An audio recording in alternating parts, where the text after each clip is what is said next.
الحمد لله الذي هدانا لهذا وما كنا لنهتدي لولا أن هدانا الله. أشهد أن لا إله إلا الله وحده لا شريك له وأشهد أن محمدا عبده ورسوله لا نبي بعده ولا رسوله. اللهم صل على سيدنا محمد وعلى آل سيدنا محمد. أما بعد فيا أيها الحاضرون أوصيكم ونفسي بتقوى الله وطاعته لعلكم تفلحون. قال الله تعالى في القرآن الكريم: أعوذ بالله من الشيطان الرجيم. بسم الله الرحمن الرحيم. يا أيها الذين آمنوا اتقوا الله حق تقاته ولا تموتن إلا وأنتم مسلمون. أما بعد. صدق الله العظيم وصدق رسول الله النبي الكريم ونحن على ذلك من الشاهدين والشاكرين والحمد لله رب العالمين. Hadirin jemaah sidang Jumat rahimakumullah.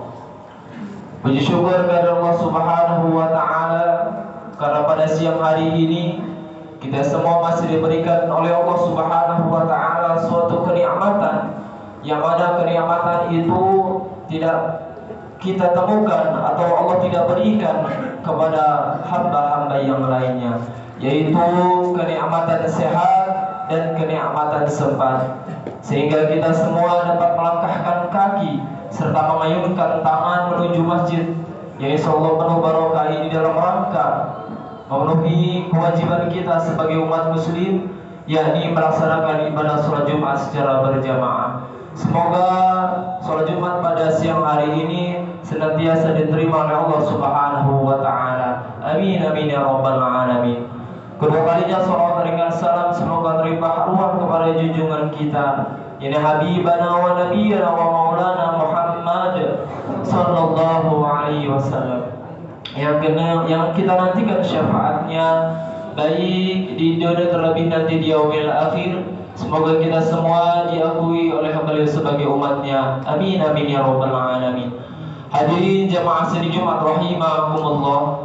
Khatib berwasiat kepada diri pribadi dan umumnya kepada hadirin, mari kita senantiasa meningkatkan kualitas keimanan dan ketakwaan kita kepada Allah Subhanahu wa taala dengan sebenar-benarnya takwa, dengan cara menjalankan segala apa yang diperintahkannya dan menjauhi segala apa yang dilarangannya.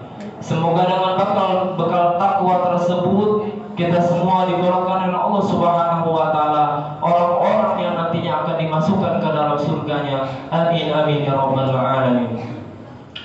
Hadirin jamaah sidang Jumat rahimakumullah, dikisahkan pada suatu saat Luqmanul Hakim akan ke pasar dengan anaknya. Anaknya diperintahkan membawa keledai. Pertama, naik anak, dituntun bapak sampai ke sebuah bukit. Orang menilai ini anak tidak tahu sopan santun. Dia yang naik, bapak yang nuntun. Salah. Kemudian akhirnya bapak naik dan anak yang menuntun. Di bukit kedua bertemu lagi dengan sekelompok orang. Kata orang tersebut, ini bapak tega, tidak punya rasa kasihan dan kasih sayang ke anak. Dia yang naik, anak yang nuntun, dianggap salah oleh yang melihatnya. Akhirnya diputuskanlah naik berdua. Di bukit yang ketiga berjumpa lagi dengan sekelompok orang.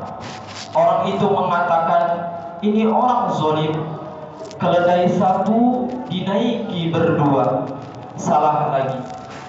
Kemudian akhirnya diputuskan untuk tidak dikendari keledai tersebut. Dituntunnya sampai ke pasar dan orang-orang pasar melihat, oh, ini orang bodoh, punya keledai tidak dinaiki. Dianggap salah lagi oleh orang yang melihatnya. Hadirin jamaah sidang Jumat rahimakumullah. Jadi dari Luqmanul Hakim mengajari kepada kita semua, kalau hidup kita ingin dinilai manusia, kita harus sangat siap bahwa manusia tidak punya sudut pandang yang berbeda, punya cara pandang yang berbeda, punya keinginan dan harapan yang berbeda, sehingga amatlah letih jika hidup kita diperbudak ingin dinilai baik oleh orang lain. Yang benar bagaimana? Yang benar adalah wa kafa billahi syahida. Cukuplah Allah yang menjadi saksi. Asal niat kita sudah benar-benar lillahi ta'ala dan cara kita benar, kita harus siap menerima kenyataan. Ada yang suka, ada yang tidak suka, ada yang setuju, ada yang tidak setuju, dan itu bukanlah masalah terbesar bagi kita. Hadirin jamaah sidang Jumat rahimakumullah. Lalu bagaimana andai kata orang yang bersikap tidak baik terhadap kebaikan yang kita lakukan? Jawabannya adalah jangan pernah berhenti, karena orang yang merespon tidak baik adalah ujian bagi kita. Apakah kebaikan kita itu ikhlas atau hanya ingin dinilai baik oleh orang? Kalau ada orang yang bahkan menghina kebaikan yang kita lakukan, maka janganlah sampai kita masukkan ke dalam hati. Hadirin rahimakumullah. Adapun cara agar kita senantiasa ikhlas ataupun senantiasa menerima apa yang dibicarakan oleh orang lain atau dinilai oleh orang lain, yang pertama adalah kita harus bersyukur. Kenapa? Karena bukan kita yang menjadi orang buruk menghina orang lain. Kemudian yang kedua, kita bisa belajar dari sikap buruk orang lain. Oh, ternyata kalau orang bersikap buruk seperti ini, saya sakit hati, saya tidak nyaman, saya tidak akan melakukan keburukan yang sama. Kalau ada orang yang menghina saya, tidak akan saya menghina orang lain tersebut. Kalau ada orang yang mencemooh, saya tidak akan mencemoohnya lagi. Hadirin jamaah sidang Jumat rahimakumullah. Kemudian yang ketiga, dengan perilaku buruk orang, kita bisa mengevaluasi tingkat keikhlasan kita.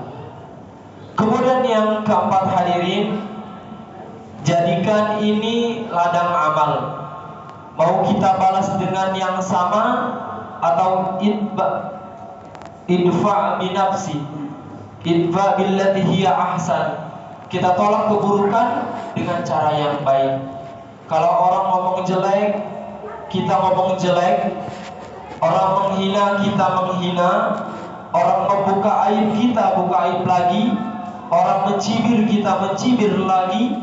Lalu apa perlunya kita sekolah tinggi-tinggi? Apa perlunya kita belajar agama siang dan malam kalau mampunya hanya meniru keburukan orang lain? Tidak seperti itu, bukan hadirin. Orang bersikap buruk, berbuat buruk, berkata buruk, itu adalah pilihan dia. Pilihan kita adalah melakukan apa yang paling Allah sukai. Karena yang kembali kepada kita adalah perkataan kita sendiri, bukan perkataan orang lain. Sehebat apapun orang menghina kita, tidak akan mengurangi apa yang Allah tetapkan untuk kita. Penguasaan karunia adalah Allah Subhanahu wa ta'ala. Penguasa takdir adalah Allah, dan makhluknya hanyalah jalan. Dan kalau Allah tidak dikehendaki, tidak akan terjadi mudarat apapun dari perkataan orang. Ingat, Tuhan kita adalah Allah Subhanahu wa ta'ala, bukan mulut orang. Mulut orang tidak bahaya kalau kita dilindungi oleh Allah Subhanahu wa taala. Hadirin jamaah sidang Jumat rahimakumullah. Kemudian yang terakhir, sempurnakanlah, doakanlah orang yang berbuat kurang baik itu dengan memohonkan ampun baginya, memohonkan kebaikan, hidayah dan taufik dari Allah Subhanahu wa taala untuknya. Sehingga sempurna kebaikan kita sambil kita evaluasi. Jangan-jangan keburukan orang kepada kita adalah buah keburukan kita sendiri. Maka fasabbih bihamdi rabbika wastaghfir.